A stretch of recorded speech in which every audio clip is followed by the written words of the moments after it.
I think I like the challenges, the problem-solving element of it. Engineering is not just solving problems, but it is actually building something, and I think it's the combination that I like. We've got some severe environmental constraints here through the coast mountains. It is a bit scary, this incredible task.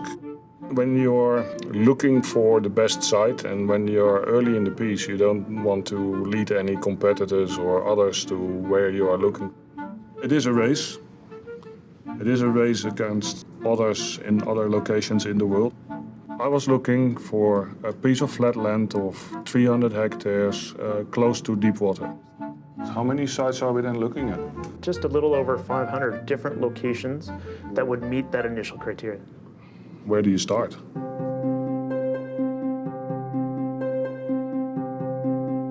You then start looking at these 570 in a lot of detail. You will find that a lot of them are not suitable. You can't get there. They're very remote.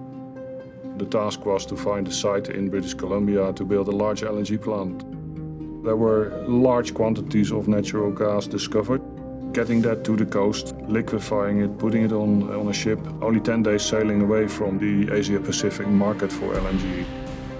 We need a site that's large enough, it needs to be near deep water, flat and not on top of a mountain, right? Yes. Okay, so what else is important? First Nations. First Nations. Protected areas like nature reserves. Parks, nature. Length. Roads, rail availability.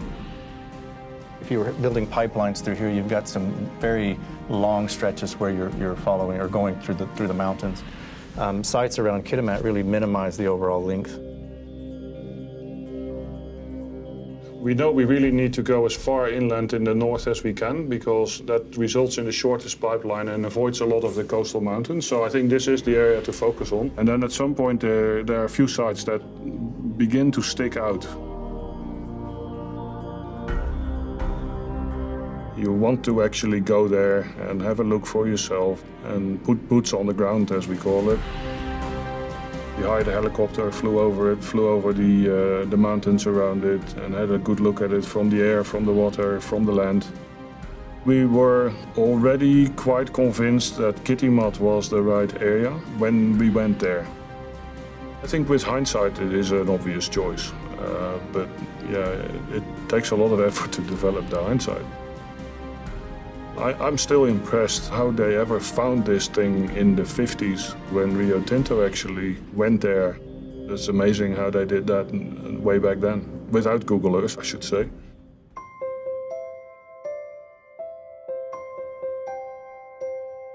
Well, in the 1950s, the Aluminum Company of Canada, Alcan, they decided to locate their smelter at the mouth of Kitimat River.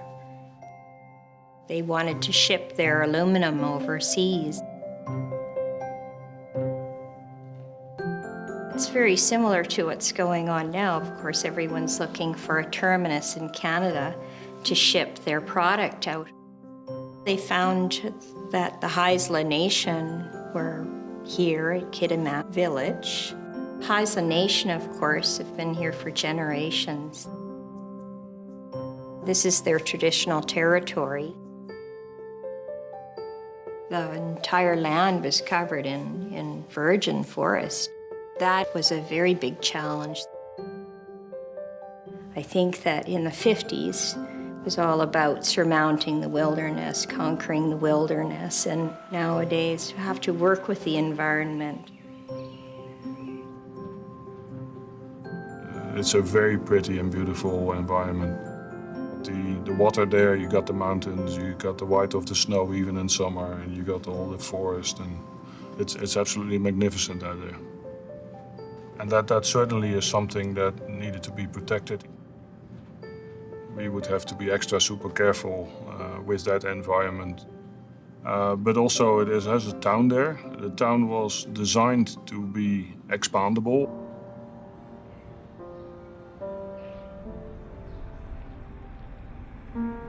First of all, they were used to industrial development because there are others there that were before us.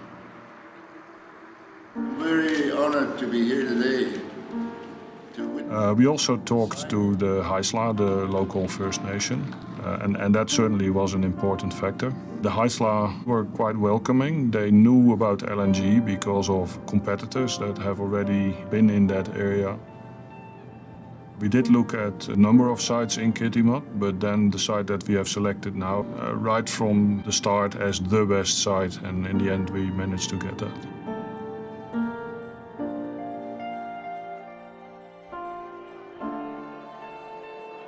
We have been designing our LNG facility on paper so far, and this is the first time that we've actually built a model showing what it is going to look like.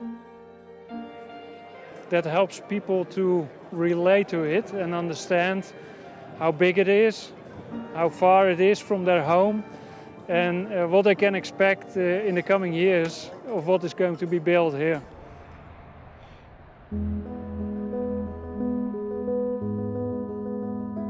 You're in the heart of where the facilities will be built right as we're driving through here now. So what you look at for scenery out the window is you can see it's very flat, so it's ideal. Well, the Manente substation is where the two entities of the power systems in this area join together. And it just so happens it's about a kilometer down the road, which gives an awful lot of very stable power to the industries in town. There's a highway going to Kitimat, so no need to construct more road. There's an airport nearby. There's a railroad that ends on our site from previous industrial development. We're passing through what's left of the original Methanex facilities. The tanks on the right are methyl alcohol storage tanks. There's 2 tanks there, about 18,000 tons apiece. They're still in use. This is actually where we get our river water from, our domestic water, our potable drinking water. All of the water that's used within the plant site itself comes right from the river at this particular spot.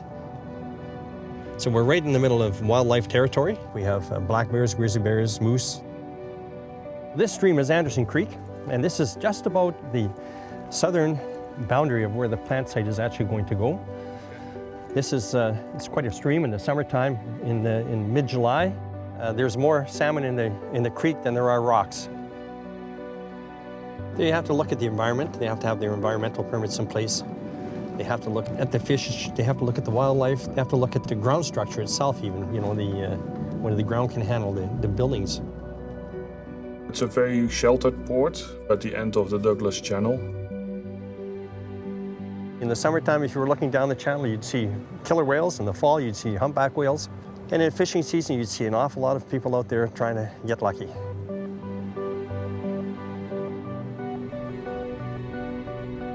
When you can look back and say, oh, this is really something to be proud of.